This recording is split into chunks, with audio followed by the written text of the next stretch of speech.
Hello friends, जय Hind and welcome to my channel mechanical Lama. तो आज का जो हमारा लेक्चर सीरीज है मैं स्टार्ट करने जा रहा हूँ थर्मोडायनेमिक्स।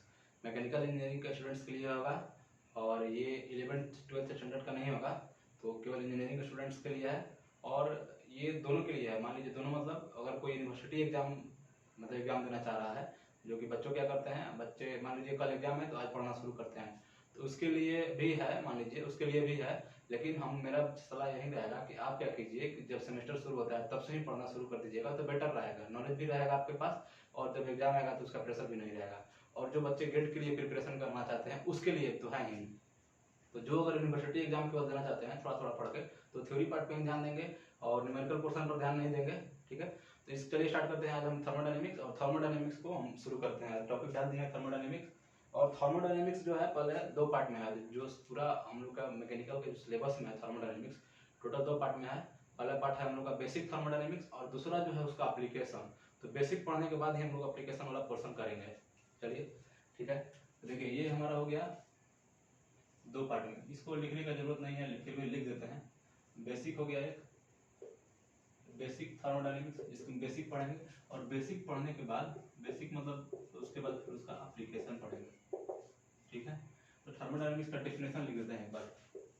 डेफिनेशन क्या होता है देखिए, डिफाइन कर रहे हैं definition. It is the branch of science, it is the branch of science which deals with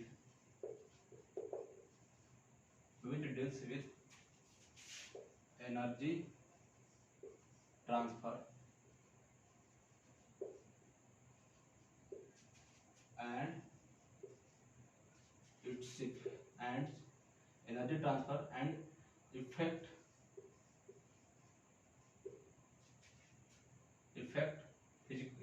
on physical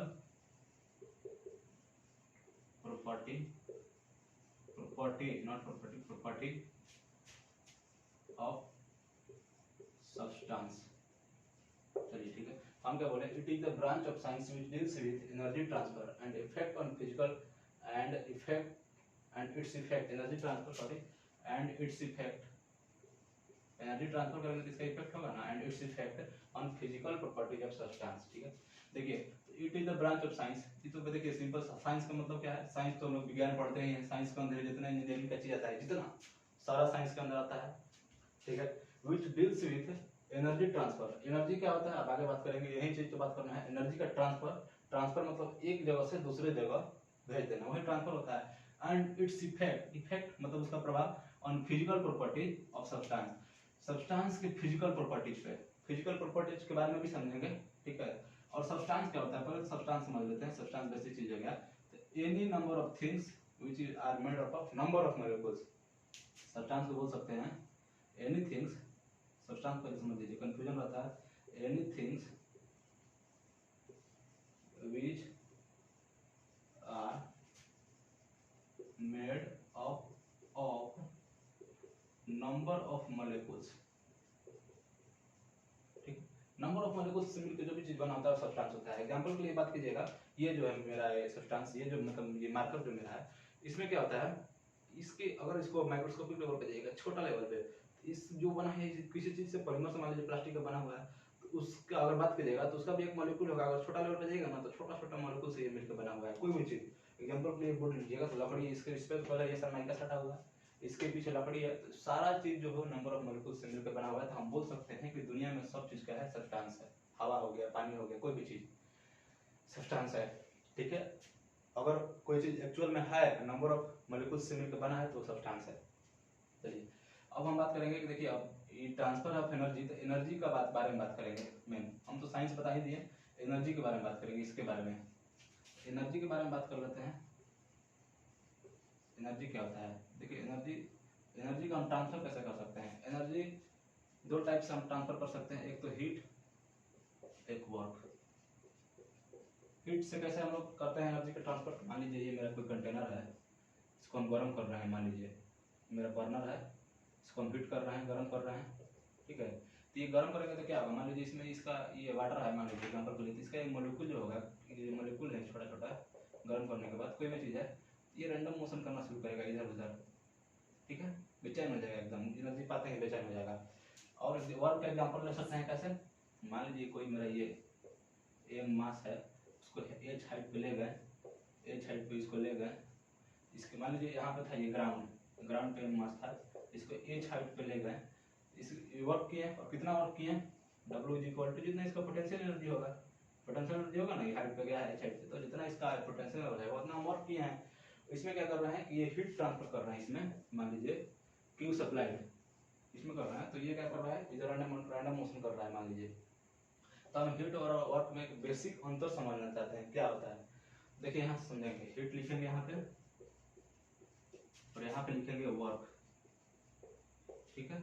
देखिए यहाँ पे आपको देखिएगा कि जैसे ही हम हीट सप्लाई करते हैं, जैसे हीट सप्लाई करते हैं तो अंदर क्या होता है, मॉलिक्यूल्स क्या करते हैं, रैंडम मोशन इधर उधर, डिसऑर्गेनाइज्ड मोशन, मतलब कोई मोशन का कोई मतलब कोई डिफिनेशन नहीं है इसका कि ऐसे इस बात पे फॉलो करेगा, हम लोग डिफाइन नहीं कर सकते हैं। डिसऑर्गेनाइज्ड टाइप से इधर उधर रैंडम मूव करने लगा, किसी को टक्कर मार रहा है, इधर उधर कहीं भी कुछ भी मोशन हो रहा है, एकदम इधर उधर एकदम से बेचैनी टाइप का, खरगोश जो होता है ना, भीड़ भाग टाइप का, उसी टाइप से मोशन करेगा। लेकिन वर्क जैसे हम दिए इसमें, वर्क जैसे हम प्रोवाइड कर रहे हैं W, ये क्या कर रहा है, एक पाथ फॉलो करेगा, जिस पाथ से हम लोग ले जाएंगे एक प्रॉपर पाथ होगा, कोई भी चीज का वर्क करते हैं तो, ठीक है, प्रॉपर पाथ होता है, बिना पाथ का तो हम लोग वर्क करते नहीं है, तो एक प्रॉपर पाथ होगा, तो इसको बोलते हैं हीट को disorganised form of energy, disorganised form of energy, ठीक है। उसी तरह इसको क्या बोल देंगे, वर्क को ऑर्गेनाइज्ड है, बिल्कुल ऑर्गेनाइज्ड फॉर्म ऑफ एनर्जी, ये ऑर्गेनाइज्ड है। एक चीज इसको और बोलते हैं हम लोग, देखिए ये तो डिसऑर्गेनाइज्ड हो गया, एक चीज और बोलते हैं, देखिए इसीलिए इसको हम लोग लो ग्रेड एनर्जी भी बोलते हैं, लो ग्रेड, समझ रहे हो, लो ग्रेड एनर्जी, इसको बोलते हैं high grade energy,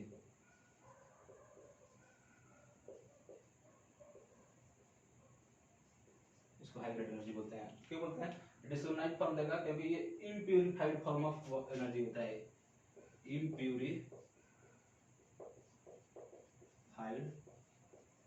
form of energy भी इसको बोलते हैं, इसको बोलते हैं प्यूरिफाइड फॉर्म ऑफ, अभी इम्प्यूरिफाइड इसके बारे में समझ लेते हैं, इम्प्यूरिफाइड को बोलते हैं, उसको प्यूरिफाइड क्यों बोलते हैं। देखिए कोई भी चीज प्योर होता है, कहने का मतलब क्या होता है, मान लीजिए हम बोल रहे हैं, एग्जाम्पल के लिए ले रहे हैं इसको बारे में, मान लीजिए ये हम मान लीजिए चैम्बर लेते हैं, इसमें हमको मान लीजिए इसमें हम एयर फिल कर दिए, क्या फिल कर दिए, बाहर से उठा के एयर, इसमें एयर में क्या क्या होगा, एयर फिल किया है, तो मान लीजिए ये एयर उठा के हम अंदर डाल रहे हैं, इसमें क्या क्या होगा, एयर में ऑक्सीजन होगा, नाइट्रोजन होगा, कार्बन मोनोऑक्साइड होगा, कार्बन डाइऑक्साइड होगा, बहुत सारा गैस होगा, ठीक है। अब इसको हम क्या बोलना चाह रहे हैं, देखिए अगर इसको हम बोलना चाहेंगे तो क्या बोल पाएंगे, देखिए नाइट्रोजन तो बहुत ज्यादा है, लेकिन क्या बोलेंगे, इम्प्योर नाइट्रोजन है। क्यों इम्प्योर है, क्योंकि कंप्लीटली नाइट्रोजन नहीं है। अगर हम इसको किसी चीज में यूज करना है जिसमें हमको नाइट्रोजन की यूज होगा, अगर हम इसको डाल देंगे तो जितना नाइट्रोजन है उतना ही नाइट्रोजन का हम लोग काम ले सकते हैं। मान लीजिए इसमें से 72% नाइट्रोजन है, तो 72% का ही काम लेंगे, बाकी का हवा जो ले रहे हैं, ये जो वॉल्यूम फालतू में स्पेस ऑक्युपाई कर रहा है, तो ये क्या हो गया, प्योर नाइट्रोजन नहीं हुआ। उसी तरह से हम जितना हीट सप्लाई कर रहे हैं, एग्जाम्पल के लिए मान लीजिए, ये समझ गए ना, मान लीजिए यहाँ से हम 100 जूल का एनर्जी ट्रांसफर कर रहे हैं और मेरा वर्क जो मिल रहा है इसके अकॉर्डिंग वो 60 जूल का ही मिल रहा है, 40 जूल तो मेरा बर्बाद जा रहा है।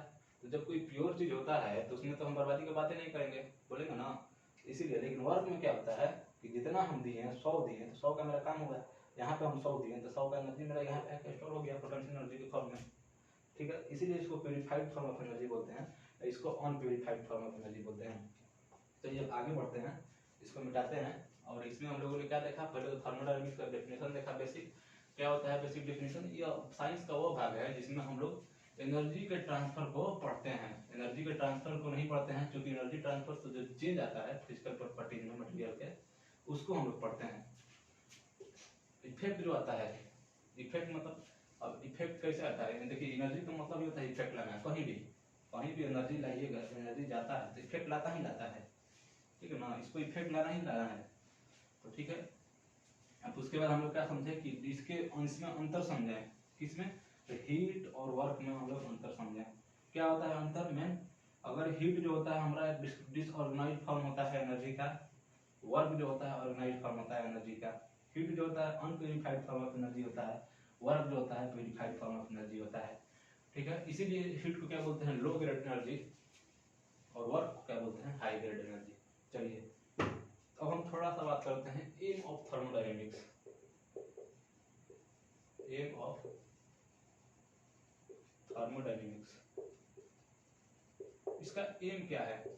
कोई भी चीज पढ़ते हैं तो उसके पीछे कुछ रहस्य नहीं बोलेंगे, उसके पीछे कोई मकसद होता है, छिपा होता है। ताकि देखिए मान लीजिए आप मैथ पढ़ते हैं, एग्जाम्पल के लिए आप बचपन में पढ़े होंगे ट्रिग्नोमेट्री, तो उसका कुछ यूज था, उसका क्या चीज था, क्या हो सकता है, उसके लिए पढ़ते हैं। हम मान लीजिए बिजनेस का पढ़ाई पढ़ रहे हैं तो इसके लिए पढ़ रहे हैं ताकि हम कोई कंपनी में गए आगे तो उसको यूज करेंगे सिचुएशन को। तो एम ऑफ थर्मोडायनेमिक्स, इसका एम क्या होता है, तो इसका मेन एम यही होता है। इसको क्यों पढ़ते हैं, इसको इसीलिए पढ़ते हैं क्योंकि हम जो है हीट लो ग्रेड एनर्जी को हाई ग्रेड एनर्जी, इसका जो एम होता है, देखिए थर्मोडायनेमिक्स का जो एम होता है, इट्स एम जो होता है, ये लो ग्रेड एनर्जी को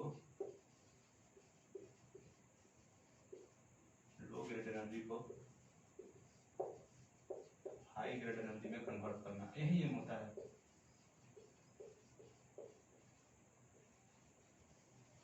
ठीक है, लो ग्रेड एनर्जी को हाई ग्रेड एनर्जी में कन्वर्ट करना ही हमारा क्या है, एम ऑफ थर्मोडायनेमिक्स है। चलिए ये तो छोटा सा टॉपिक था। अब हम बात करेंगे कि अब थर्मोडायनेमिक्स पढ़ना शुरू करते हैं। देखिए थर्मोडायनेमिक्स में हमारा क्या होता है, सिस्टम, सिस्टम समझेंगे। पहले तो हम समझते हैं यूनिवर्स। यूनिवर्स क्या होता है, टोटल चीज जो हो गया वो यूनिवर्स हो गया। यूनिवर्स पढ़े ना, सिस्टम समझिए, क्या पूरा चीज के चक्कर में क्या पढ़ना है, सिस्टम पहले समझते हैं। सिस्टम समझना है तो सिंपल समझिए, कोई भी देखिए, ये हम मान लीजिए ये मेरा एक सिस्टम मान रहे हैं इसको, anything anything region, sorry region, ये रीजन है ना एक तरह से, रीजन है। तो एनी रीजन, इसको बोलेंगे सिंपल, सिस्टम क्या बोलेंगे, any region which is taken under our study। खाने का मतलब है कि कोई भी रीजन हो, सिस्टम मान लीजिए जिसको हम पढ़ना चाह रहे हैं ना, स्टडी के लिए जो रीजन हम लोग लिए हैं उसको हम लोग क्या बोलेंगे, रीजन को लिए हैं, no no study any region which is taken under our study, इसको बोलेंगे सिस्टम। ठीक है ना, सिस्टम होता है। अब सिस्टम है तो इसके अलावा बाकी बाहर का जो भी चीज होगा वो सराउंडिंग हो जाएगा। ठीक है, बाकी जो भी चीज हो जाएगा, और जो सिस्टम और सराउंडिंग को अलग कर रहा होगा उसको क्या बोलेंगे, बाउंड्री। जैसे ये देखिए इस केस में ये क्या है, बाउंड्री है।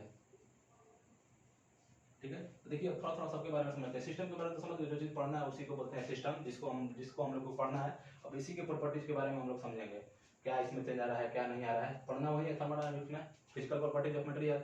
अब जो चीज लिए हैं स्टडी के अंदर उसको सिस्टम बोल रहे हैं। अब सिस्टम के अंदर क्या क्या प्रॉपर्टीज आ रहा है उसके चीज को पढ़ना थर्मोडायनामिक्स है।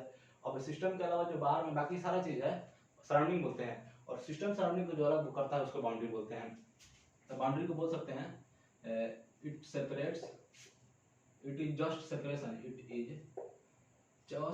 a just separation, it is a just separation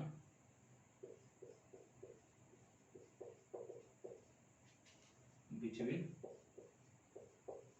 system and surrounding। ये क्या होता है, जस्ट सेपरेशन है, बाकी कोई चीज नहीं है। इसका मतलब ये आपका रियल भी हो सकता है, इमेजिनरी भी हो सकता है, ये भी आपको हम दिखा सकते हैं। ये रियल भी हो सकता है, इमेजिनरी भी हो सकता है।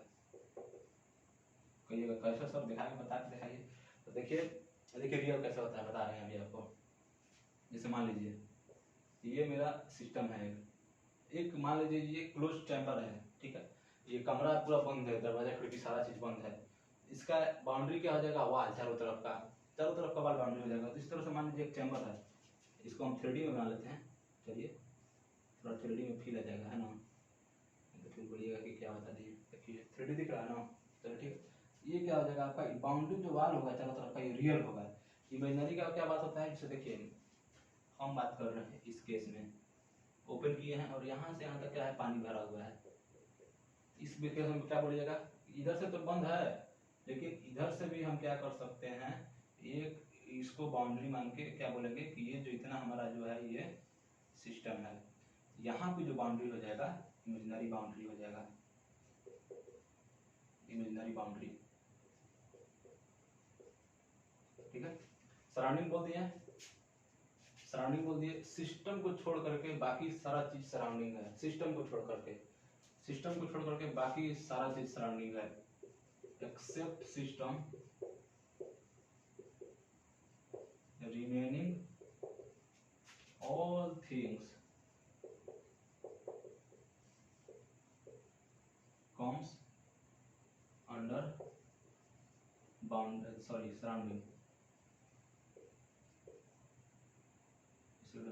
स्पेलिंग देख लीजिएगा क्योंकि मेरा इंग्लिश बहुत अच्छा है तो उस पर भरोसा मत कीजिएगा, ठीक है। तो हम बोलते हैं कि ये देखिए पूरा सिस्टम और सिस्टम के अलावा बाकी सारा चीज है सराउंडिंग है, बाकी सारा चीज कहीं दूर दूर तक चला जाइए सब सराउंडिंग है। तो हम यहाँ से एक चीज बोल सकते हैं, क्या बोल सकते हैं कि सिस्टम प्लस सराउंडिंग मिला देंगे, क्या हो जाएगा मेरा सिस्टम सराउंडिंग मिला देंगे तो ये पूरा यूनिवर्स हो जाएगा, ब्रह्मांड पूरा खत्म। अब कुछ है नहीं है, सिस्टम सराउंडिंग पूरा ले तो कुछ नहीं है, खत्म। तो इतना चीज समझ गए क्या होता है। पहले तो एम समझे, तो एम क्या होता है थर्मोडायनेमिक्स में, हम लोग इसमें जाना जितना चीज पढ़ेंगे हमारा फोकस यही रहेगा। क्या फोकस होगा, फोकस हमारा यही रहेगा कि कैसे हम लो ग्रेड एनर्जी को हाई ग्रेड एनर्जी में कन्वर्ट करें, और इसको एक और चीज है efficient manner, efficient manner, low grade energy and high grade energy in an efficient manner, efficient manner, efficient manner मतलब efficient manner मतलब efficient ही कोई भी काम हम लोग efficient करना चाहते हैं। efficient मतलब समझ रहा है ना, मतलब एक तरह से समझिए efficient मतलब आगे है समझ में आएगा आपको। efficient मतलब जिसमें हम लोग का जो चीज फोकस्ड हो, मतलब जिस चीज का जरूरत हो efficient manner में आउटपुट निकल गया है, ठीक है। तो हाई ग्रेड एनर्जी में इफिशिएंट मैनर है। उसके बाद हम लोग बात किए सिस्टम के बारे में, तो any region which is taken under our study system होता है, ठीक है। सराउंडिंग के बारे में बोल रहे हैं तो सिस्टम को छोड़ करके except system remaining all things comes under surrounding, comes under surrounding, ठीक है। और बोल रहे हैं कि सिस्टम और सराउंडिंग को कोई चीज अलग कर रहा होगा तो उसको बोलते हैं बाउंड्री। और क्या बोलते हैं, it is just separation, it is just separation, sorry it is just a separation, it is just a separation between system and surrounding. उसीलिए हम लोग बोल दिए कि सिस्टम के अलावा बाकी दूर दूर दूर तक कितना भी दूर जाइए, कितना भी दूर, जितना आपका दिमाग आता है चल जाइए, सूरज तक चल जाइए ना, जहाँ तक जाना है। उसके आगे दूसरे ब्रह्मांड में गैलेक्सी में जाइएगा, कोई और मिल्की वे में जाइएगा, जहाँ जाइए, ठीक है। और कोई जितना जगह तक जा सकते हैं आप वहां तक जाइए, सब जगह सराउंडिंग है, सब वहां तक। तो उसको क्या बोलते हैं, यूनिवर्स, पूरा ब्रह्मांड। ब्रह्मांड में तो सारा जगह आता है। अब उसके बाद बोल दिए कि बाउंड्री जो होता है, जो सेपरेशन है सिस्टम और सराउंडिंग को अलग करने के लिए, जिस सेपरेशन का हम लोग नाम बाउंड्री दे रहे हैं, उसको हम लोग बोलते हैं कि रियल भी हो सकता है, इमेजिनरी भी हो सकता है। रियल कब हो सकता है, जब सही में रियली में वहां पे सेपरेशन हो, जैसे क्लोज चैम्बर हो गया, चाहे क्लोज रूम हो गया, उसमें सही में दीवार है।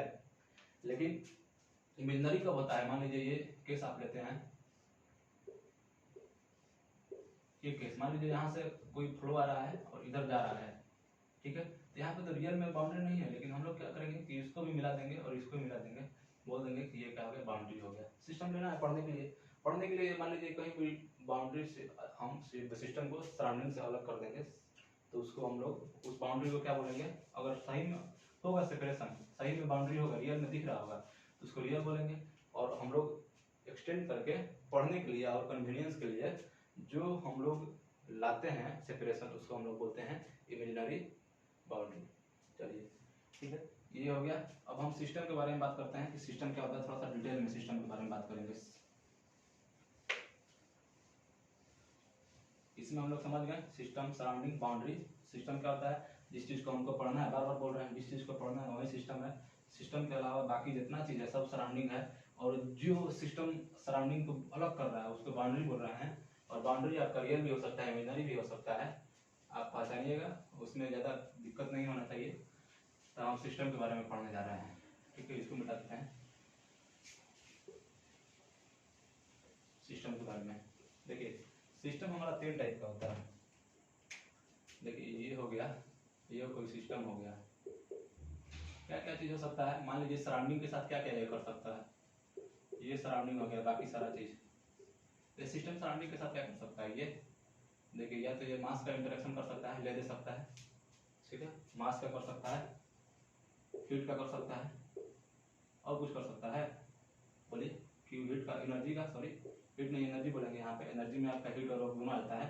एनर्जी का कर सकता है, मास का कर सकता है। अब देखिए एक और केस देखिए, दोनों में ये कर सकता है, या फिर बोल सकते हैं केवल मास का कर सकता है, केवल एनर्जी का कर सकता है, या फिर बोल सकते हैं कि किसी दोनों में से कोई नहीं कर सकता। तो उसके अकॉर्डिंग हम लोग क्या किए हैं, सिस्टम को बोले हैं डिवाइड किए हैं। देखिए यहाँ पे डिवाइड कर देते हैं क्यू, और यहाँ पे बोल रहे हैं मास, ठीक है। देखिए पहले हम बात करेंगे ओपन सिस्टम। नाम से स्पष्ट है, ओपन है। ओपन है मतलब खुला है। ओपन सिस्टम की बात करेंगे तो ये आपका हीट भी हीट का भी एक्सचेंज करेगा और मास का भी एक्सचेंज करेगा। एग्जांपल सुनिए, देखिए ओपन सिस्टम का एग्जांपल, इसको देखिए पानी है, इसको गर्म कर रहे हैं, इसको गर्म कर रहे हैं, मान लीजिए गर्म कर रहे हैं, हीट दे रहे हैं, यानी क्यू सप्लाई कर रहे हैं, हीट कर रहे हैं, हीट गर्म कर रहे हैं तो क्यू जा ही रहा है। अब ये क्या करेगा, गर्म होने के बाद ये वेपराइज होकर के जब इसका वेपर प्रेशर एटमॉस्फेरिक प्रेशर के बराबर हो जाएगा, तो ये क्या हो जाएगा, वेपर के फॉर्म में एटमॉस्फेयर में जाने लगेगा, यानी कि मास का भी ट्रांसफर करेगा, एक्सचेंज करेगा, मास भी ट्रांसफर कर देगा एटमॉस्फेयर में, ठीक है। ओपन सिस्टम हो गया। क्लोज सिस्टम, इसमें क्या होता है, ये एनर्जी का तो ट्रांसफर होगा बट मास का नहीं होगा। अब इसी को बंद कर दीजिए मान लीजिए, तो क्या होगा, वेपर बनेगा, लेकिन इसी के अंदर रहेगा, हीट तो जाएगा, इसको वजह से वेपर भी बनेगा। जैसे प्रेशर कुकर का बात कर लीजिए, प्रेशर कुकर से दोनों क्लियर हो जाएगा। देखिए प्रेशर कुकर आपका जो है वो दोनों का काम करता है, क्लोज सिस्टम का भी, ओपन सिस्टम का भी। अब क्लोज का कब काम करता है, जब तक हम हीट ट्रांसफर कर रहे हैं तब तक। मान लीजिए इसमें वेसल लगा होता है, प्रेशर कुकर होता है ना, इसे मान लीजिए इसमें एक वेसल लगा होता है, ठीक है ना, वेसल हो गया, प्रेशर कुकर हो गया, ठीक है। इसको हम हीट सप्लाई कर रहे हैं, ठीक है ना, ये प्रेशर कुकर है, इसको हीट सप्लाई कर रहे हैं। तो क्या होता है, जब तक ये वेसल, देखिए पहले हीट सप्लाई करेंगे, कुछ टेम्परेचर तक अंदर प्रेशर बढ़ेगा बढ़ेगा बढ़ेगा, जब प्रेशर इतना हो जाता है कि वेसल का जो मास है उसको बियर कर ले, मतलब उसको उसके बराबर हो जाए, वेट जो है उसके बराबर, इधर से फोर्स लगा दे प्रेशर, तो ये क्या हो जाएगा, प्रेशर उठेगा ऑटोमेटिक, उठ जाएगा। उठ जाएगा तो क्या करेगा, हम कुछ प्रेशर लूज कर देगा, मतलब कुछ मास बाहर कर जाता है, तभी ना प्रेशर लूज कर पाता है, ठीक है। इसमें क्या होता है, देखिए जब तक हम हीट कर रहे हैं, जब तक ये वेसल उठा नहीं है, मतलब वेसल अभी कुछ प्रेशर बाहर नहीं किया, तब तक क्या है, ये क्लोज सिस्टम है। जैसे मास बाहर कर दिया, क्या हो जाएगा, ओपन सिस्टम, समझ रहे हैं। तो इसमें आप समझ सकते हैं कि जो अगर बंद है साफ तो क्या हो जाएगा, क्लोज, जो कि प्रेशर कुकर दोनों का एग्जांपल है। जब तक गर्म कर रहे हैं, जब तक वेसल नहीं आवाज किया, वेसल नहीं दिया, तब तक क्या है, ये क्लोज सिस्टम। जैसे ही वेसल ऑन करोगे, वेसल आपका कुछ मास बाहर कर दिया वेपर के फॉर्म में पानी का, तो क्या आ जाएगा, वो क्लोज ओपन सिस्टम, ठीक है। उसके अलावा एक और चीज आता है, अब क्या हो सकता है, ये ट्रांसफर कर रहा है, ये नहीं, दोनों हो रहा है, ये कर रहा है, ये नहीं कर रहा है, दोनों हो सकता है, ना हो, बिल्कुल हो सकता है। और ऐसे सिस्टम को बोलते हैं आइसोलेटेड सिस्टम,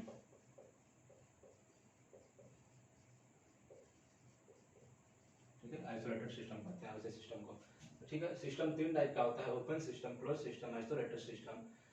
ओपन सिस्टम उसको बोलेंगे जो एनर्जी का भी इंटरेक्शन रखे, मास का भी इंटरेक्शन रखे। क्लोज सिस्टम उसको बोलेंगे जो एनर्जी का तो इंटरेक्शन रखे बट मास का इंटरेक्शन उसका जीरो हो। और आइसोलेटेड सिस्टम बोलेंगे जो दोनों में से किसी का भी आइसोलेट मतलब इंटरेक्शन नहीं रहता। तो आइसोलेटेड सिस्टम ऐसे किसको मानना होगा, मानिएगा, मान लीजिए इसी को हम क्या करें, इंसुलेट कर दें, ये सप्लाई कर रहे हैं, इसको इंसुलेट कर दें चारों तरफ से। ऐसे तो कम्प्लीटली आइसोलेटेड हम ऐसे किसी सिस्टम को नहीं मान सकते हैं। कंप्लीटली आइसोलेटेड मानना है तो हम पूरा यूनिवर्स को कंप्लीटली आइसोलेटेड मानेंगे, क्योंकि मेरा एजम्पशन है, हम लोग का रहता है कि यूनिवर्स के अलावा बाकी कोई चीज है नहीं। अब ब्रह्मांड के अलावा क्या है, तो ब्रह्मांड को पूरा हम एक सिस्टम मान लिए, तो वो किससे मास अपना देगा, किसको किससे किससे एक्सचेंज करेगा हीट और मास का, कोई किसी से नहीं। लेकिन हम लोग स्टडी के लिए क्या करते हैं, इसको इसके वाल को इंसुलेट कर देते हैं, इंसुलेट कर देते हैं, मतलब इंसुलेटेड सिस्टम, इंसुलेट कर देते हैं, मतलब हीट को भी ये रोक देता है। इंसुलेशन जो है ना हीट का भी ये एक्सचेंज रोक देता है। मास्क को तो क्लोज कर दिया है तो रुक नहीं रहा, तो आइसोलेटेड सिस्टम उसको बोल सकते हैं हम लोग इसके लिए। लेकिन कम्प्लीटली आइसोलेटेड नहीं होता, ये बात ध्यान में रखिएगा, कम्प्लीटली आइसोलेटेड नहीं होगा।